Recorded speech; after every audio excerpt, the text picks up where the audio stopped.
Hello everyone and welcome back to Fake Tank Friday. Today we're going to be looking at the new Chinese heavy tank just introduced to World of Tanks called the WZ-114. As always, when we talk about tanks from China, I need to preface this with the disclaimer that as we know very little about Chinese prototypes and different projects related to them, you always run into a bit of guesswork when discussing these topics.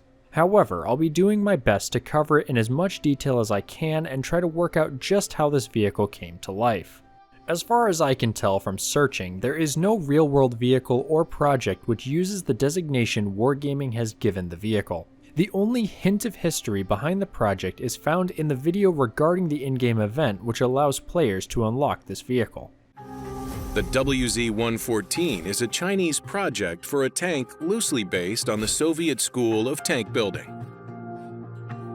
Though no metal prototypes were built, the tank was considered to be promising and probably influenced the development of Chinese tank production. Unfortunately, they really couldn't have been more vague if they tried, so that information is virtually useless. Although anything is possible, when we consider that the WZ-111, which was China's only domestic heavy tank, was not a success, I'm skeptical of whether or not another design would have even been proposed. From my limited knowledge on Chinese designations, the 114 would indicate to me that this would be a fourth generation of the heavy tank. Quite odd for a class of vehicles that never entered service to begin with. So that begs the question of where this tank came from. The short answer is likely the imagination of someone working at Wargaming, but I think there is more to consider than just that. If we look at several aspects of the design, such as the turret and hull shape, it does somewhat line up with the real-world issues the 111 had.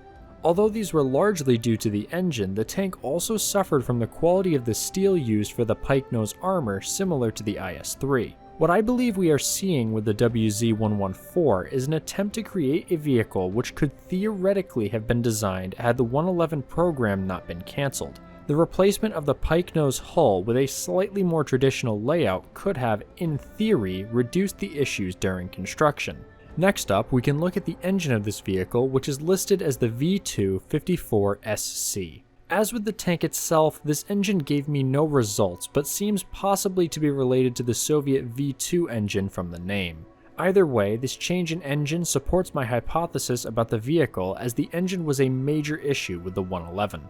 Finally, we can compare the suspension of this tank to that of the WZ-111. Here we see yet another difference, although much of it is hidden behind the side panels. However, we can clearly see that the 114 only has 6 road wheels per side compared to 7 on the 111. These wheels also look to be more similar to road wheels from something like a Type 59 than the all-steel wheels on the 111. Unfortunately, we cannot compare the suspension system itself as we can't really see it, but I think we can safely assume it has been at least somewhat changed from the 111 considering the difference in road wheel size and quantity. With that, we reach the last parts of this tank to consider, that being the turret and cannon. Starting off with the cannon, it seems to be based off of the 130mm Type 59, which itself is a copy of the Soviet M46.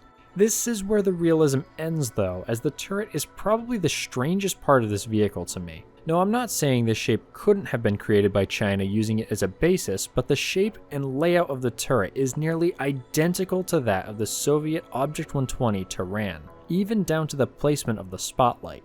This could just be coincidence, but I have a sneaking suspicion this is where the inspiration for the turret came from. So, is the WZ-114 a real tank design? Well, as far as I can tell, no, it is not. Some may try to call this a paper tank, but that term is actually referring to something like the VK-101, which did exist in blueprints but never was built. With no information or historical drawings of this tank, it is not a paper tank, but rather it is just a fake. I know to some that may seem like a nitpick, but personally I find it is a very important distinction to make.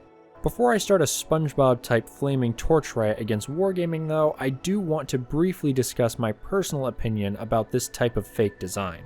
First off, if I'm wrong about this and it is a real design, I'll happily remake this video if someone from Wargaming is able to provide me with the information they have regarding this tank. Back onto my opinion though, I really don't have anything wrong with this particular fake. I think it is a genuinely good attempt at a what-if type tank that China could have potentially designed and built. My only issue stems from the extremely vague information given in the video alluding to this tank really existing.